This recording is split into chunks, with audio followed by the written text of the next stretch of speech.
My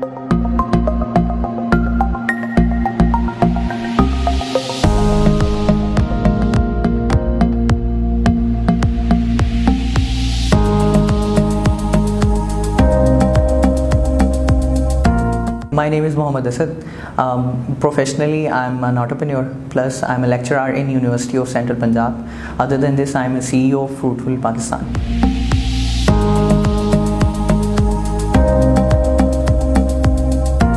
Fruitful Pakistan एक campaign का नाम है जो मैंने डिज़ाइन की। उसमें ऐसा है कि हम बेसिकली हम करते क्या हैं कि हम दरख्त लगाते हैं फ्रूट के जगह जगह पे, पब्लिक प्लेसेस पे, जो किसी की प्रॉपर्टी नहीं होती। इसके 3 ऑब्जेक्टिव्स हैं जो बेसिकली हमने डिफ़ाइन किए हैं, मैंने डिफ़ाइन किए हैं। उसमें ऐसा है कि फ़र्स्ट ऑफ़ ऑल जो एक ऑब्जेक्टिव है वो तो हमारा एनवायरनमेंट का जो इशू ग्लोबली चल रहा है उस पे हम चाह रहे थे कि कंट्रीब्यूट करें, तो हमने सोचा दरख्त लगाने चाहिए। अब दरख्त लगाने में पहला तो ऑब्जेक्टिव ये है कि आप अपने एनवायरनमेंट को जो है कुछ ऑक्सीजन प्रोवाइड कर सकें। सेकंड ऑब्जेक्टिव इज कि ये आपके एनवायरनमेंट में ब्यूटी ऐड करेगा। जहाँ पे एक आम दरख्त लगा है वहाँ पे हम अगर फ्रूट ट्री लगाएंगे तो वो एक ब्यूटी ऐड करेगा। तीसरा ऑब्जेक्टिव जो सबसे ही इम्पॉर्टेंट ऑब्जेक्टिव है वो इस कैंपेन का ये है कि जब वो ट्री बड़ा हो जाएगा, उस पर अगर जब कोई फ्रूट लग जाएगा तो उसके बाद क्या होगा, कोई एक आम आदमी, राहगीर, साइकिल पे जाता हुआ, कोई गधा गाड़ी पे जाता हुआ, जो एक गरीब आदमी है जो लग्जरीज अफोर्ड नहीं कर सकता, बिकॉज अब जो फ्रूट है with in a city luxury बन गया। आप इस बात को जानते हैं बड़े अच्छे तरीके से। 300 रुपये 400 रुपये किलो जो है वो एप्पल मिल रहा है, या कोई भी कोई फ्रूट हैं अच्छे वाले, तो वो बहुत एक्सपेंसिव है। तो एक आम आदमी जिसकी 500-700 रुपये डेली वेज है वो नहीं अफोर्ड कर सकता। तो वो क्या है कि अगर वो कहीं रास्ते में गुजरते हुए थोड़ा सा भूखा फील कर रहा है, हंगर उसमें फ़ील हो रही है, तो वो क्या करे, वो आराम से वहाँ पे एक देखेगा दरख्त पे कोई फल लगा है, वो उतार के खाएगा। तो मेरे ख्याल से इससे बड़ा ऑब्जेक्टिव कोई हो नहीं सकता है। तो ये ऑब्जेक्टिव है। और इसके अलावा ये है कि optimum use of resources, that is also the main objective, कि आप एक उसी लैंड से जहाँ पे एक आम दरख्त ने ग्रो करना है, सेम टाइम पीरियड में ग्रो करना है, लाइक 2 ईयर्स उसको लग जाते हैं, 2.5 ईयर्स और समटाइम 3 ईयर्स, और उसके अलावा सेम पानी उसने लेना है और सेम जगह लेनी है उसने। तो उसमें जहाँ पे एक आम दरख्त ने बड़े होना है, उसमें क्यों ना एक फ्रूट का दरख्त जो है वो बड़ा हो, और वो बड़ा हो के ये 3 ऑब्जेक्टिव्स को अपने पूरा करें।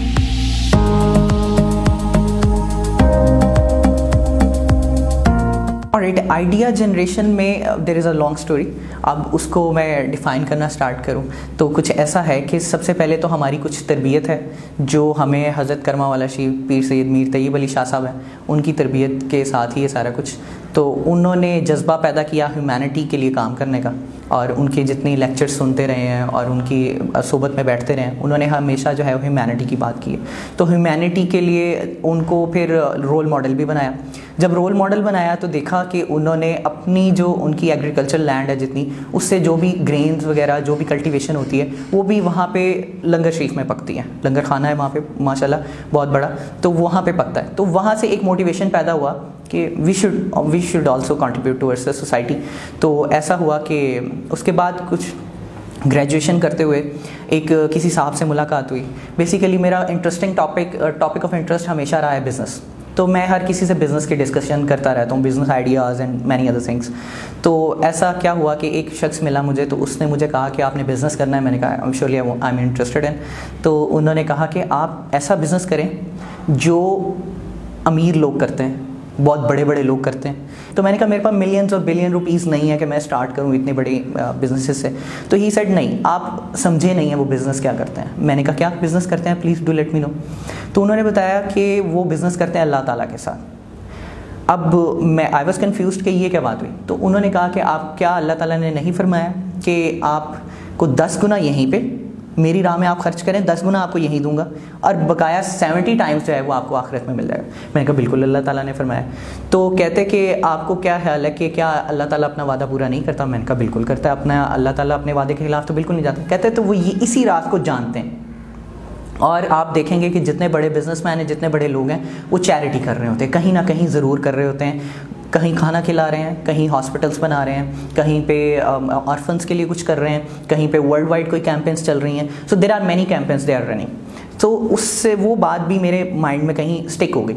लेकिन at that time I was in graduation, तो वो माइंड मिस्टेक तो रही, लेकिन उस पर मैं कुछ काम कर नहीं पाया, लेकिन एक जज्बा था कि वांट टू डू समथिंग। तो उसके बाद इन बिटवीन जब मैंने अपनी ग्रेजुएशन पूरी की, आई स्टार्टेड अ जॉब। तो इन बिटवीन जो है मेरी एक और साहब से मुलाकात हुई। ये अल्लाह ताला की तरफ से होता है कि अल्लाह ताला जो है इशारे दे देता है। एक और साहब से मुलाकात हुई, तो उन्होंने मुझे कहा कि मैंने उनसे डिस्कशन हुई चैरिटी की कुछ, तो मैंने उन्हें कहा कि मैं सोच रहा हूँ कि अगर इतना सम ऑफ अमाउंट अल्लाह ताला मुझे मंथली दे दिया करे, तो मैं उसमें से ये रेशो जो है ना वो निकालूंगा और ना चैरिटी किया करूँगा। तो अब उन्होंने आगे से बड़ा इंटरेस्टिंग था आंसर किया इस बात का। उन्होंने कहा उसने देना है तो फिर आपने देना है। मैंने कहा जी बिल्कुल ऐसा ही है। तो कहते जो उसने अभी तक दिया वह कभी उसमें से दिया। तो at that time I was shocked कि यार कितनी कमाल की बात इन्होंने की है कि जो अभी तक उन्होंने दिया है, चाहे कुछ भी दिया है, जितना भी दिया है, कभी उसमें से दिया है। तो उस बात ने मुझे बड़ा मोटिवेट किया, पिंच किया कि यार I have to do something. Then I started working on कि मुझे क्या करना चाहिए। अब करने की जब बारी आई तो फिर अल्लाह ताला वसीले बनाता रहता है। तो एक और बुज़ुर्ग हैं, उनसे मेरी मुलाकात हुई, कमालुद्दीन शाह साहब हैं, वो मेरे एक स्टूडेंट हैं, उनके वालिद। तो ऐसे ही रैंडमली उन्होंने मुझे दावत दी हुई थी, तो मैं चला गया, तो वहाँ पे मेरी उनसे मुलाकात हुई। तो उन्होंने मुझे बताया, ऐसे ही रैंडमली बात हुई। तो वो कहते हैं ना अच्छों की सोबत जो है वो अगर आप अपना लें, वो पंजाबी का एक वो बुज़ुर्ग हैं, वो फरमाते हैं कि चंगियां दे लड़ लग के मेरी चोली फुल पे, ते मंदियां दे लड़ लग के मेरे अगले भी डुल पे। तो वो ये बात हुई कि अल्लाह ताला ने मिलाया अच्छे लोगों से, तो उनकी काफ़ी कंट्रीब्यूशन रही मेरी उसमें पर्सनालिटी डेवलपमेंट में।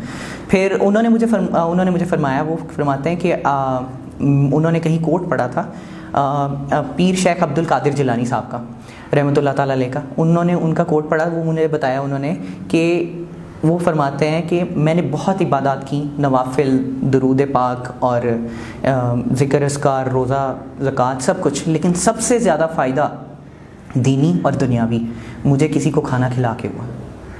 तो फिर उस टाइम पे अल्लाह ताला ने मेरे माइंड में डाला कि यार this is actually the point कि जिससे स्टार्ट किया जा सकता है कि भी वाकई में चैरिटी। बिकॉज आज आप बाहर पैसे किसी को देने निकले तो आपको समझ नहीं आती कौन ठीक है कौन नहीं ठीक, मतलब कौन मुस्तहिक है कौन नहीं मुस्तहिक, यू कैन नॉट आइडेंटिफाई इवन। तो उससे क्या हुआ कि व्हाट आई डिड, मैंने स्टार्ट किया अपने क्रीम ब्लॉक मार्केट में थोड़ा सा टाइम मैं निकाल लेता था, शाम को चले जाता था, तो देख लेता था कि यार किसी कोई बंदा ऐसा जो शक्ल से अक्सर पता लग जाता है, तो मैंने बड़े इज़्ज़त एहतराम से उनसे पूछना आप खाना खाएंगे, तो वो अगर कहें बिल्कुल खाएंगे तो मैं उनको ले जाता हूँ वो अपने रेस्टोरेंट पे, कभी किसी जगह पे जितनी अफोर्डेबिलिटी हो वहाँ पे उनको बिठा के प्रॉपर प्रोटोकॉल के साथ, ऐसा नहीं कि वो फ्री में खा रहा है तो चलो नहीं, प्रोटोकॉल के साथ आप खाएंगे, ठीक है, उसको खुद सर्व करना और खिलाना। तो खिलाने में ऐसा हुआ कि खिलाना, फिर आई थॉट कि वो एक अगले दिन 2 हो गए, 3 हो गए, 4 हो गए, तो वो बढ़ते जा रहे थे। तो देन आई थॉट कि यार ऐसा क्या करूं कि मैं सबको खिला सकूं। तो सबको कैसे खिला सकता था कि मेरे पास तो इतनी सख्त नहीं है। तो फिर मुझे इन बिटवीन एनवायरनमेंट का कुछ बातें नज़र से गुजरी। तो जब वो गुजरी तो फिर मैंने सोचा कि यार ये ट्रीज़ लगते हैं, वो ट्रीज़ एनवायरनमेंट के लिए लगाना हमारे आज की वक्त की ज़रूरत बन गया। तो इन बिटवीन मेरे वालिद साहब की तरफ से भी थोड़ा सा आइडिया जनरेशन में मुझे काम हुआ। तो वो ऐसा हुआ कि जब हम एक बार जा रहे थे हाईवे से, तो वालिद साहब ने जनरली कहा यार ये जो साइडों पे दरख्त लगे हैं इसकी जगह अगर कोई कीनू लगे होते तो कितने कमाल होते। तो वो आइडिया मुझे क्लिक कर गया। मैंने कहा यार this is very fine idea, कि उसमें मेरे 3-4 ऑब्जेक्टिव जो हैं वो मैंने सोचे और वो पूरे हुए कि एनवायरनमेंट की कंट्रीब्यूशन, मैं आम दरख्त की जगह एक फलदार दरख्त लगाऊंगा, उसमें एनवायरनमेंट की तरफ कंट्रीब्यूशन, ऑक्सीजन जो है, ऑप्टिमम यूज़ ऑफ रिसोर्सेज हो गया, और 4th थिंग इज़ एक गरीब आदमी का पेट में कुछ चला गया, and that is very fine option for me.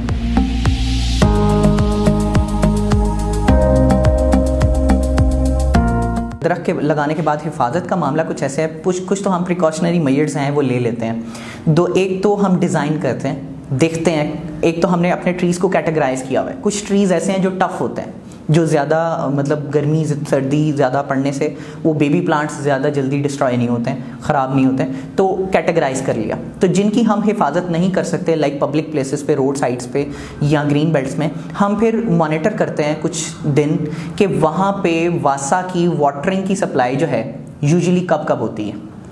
अब वो उस हिसाब से हम फिर उसको कैटेगराइज कर देते हैं कि हम यहाँ पे कौन से ट्रीज़ लगाएंगे, एक चीज़।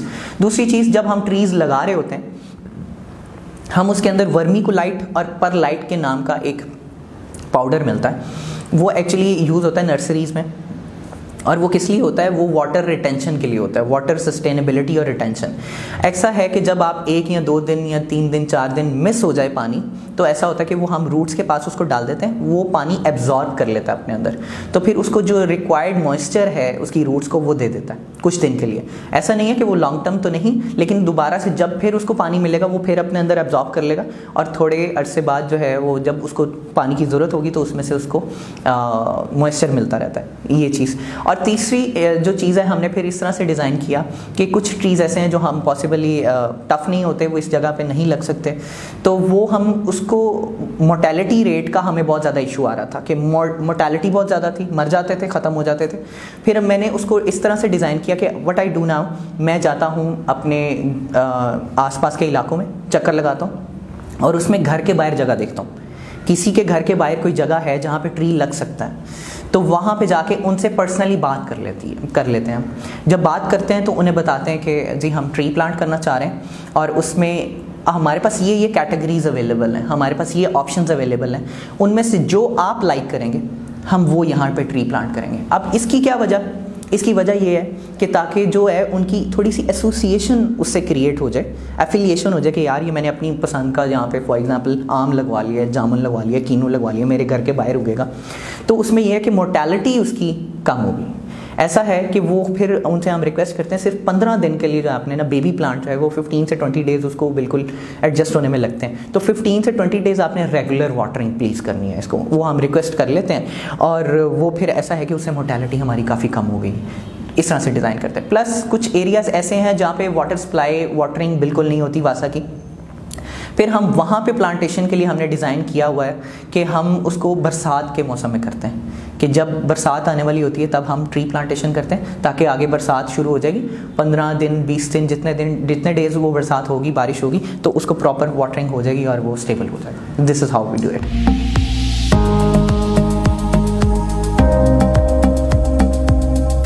अकॉर्डिंग टू दिस मेरा विज़न जो है वो ये कहता है कि हमने पूरे पाकिस्तान को फ्रूटफुल बनाना है।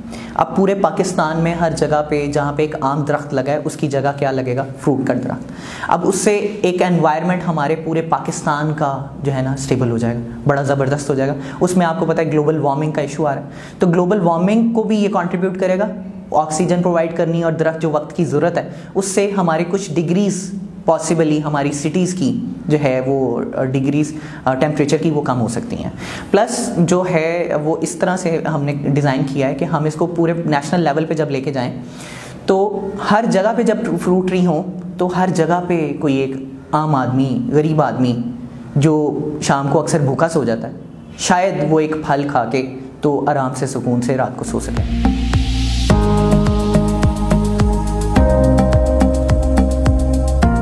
फिर इसमें ऐसा है कि हम रिक्वेस्ट करते हैं, मैं अपने स्टूडेंट्स से भी सबसे रिक्वेस्ट करता हूँ कि हमारे फेसबुक पेज को ज्वाइन करें आप, Facebook/फ्रूटफुल पाकिस्तान, उसको ज्वाइन करें और वहाँ पे हम एक्टिविटीज़ अपनी अपलोड करते रहते हैं कि we are planning this in near future like next week और in a month.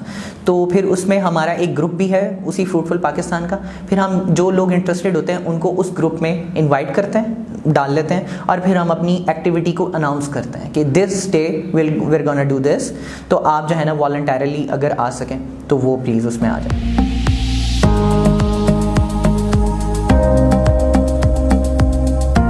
Sir starting में तो मैंने अपनी पॉकेट मनी या जो भी मेरे पर्सनल इनकम थी उसमें से मैंने स्टार्ट किया, लेकिन वही बात, वो 10 गुना वाली बात, एक तो वो 10 गुना होके वापस आता है और दूसरी तरफ ये कि जब मैंने ये इनिशिएट किया तो फिर नेचुरली लोगों ने ऑटोमेटिकली जो है ना कंट्रीब्यूट करना शुरू किया विदाउट इवन इन्विटेशन।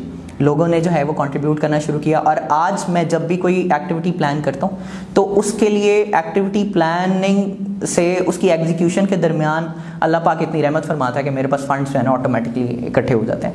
बहुत सारे माशाल्लाह नेक दिल लोग हैं इस दुनिया में जो है वो उसको कंट्रीब्यूट करते हैं।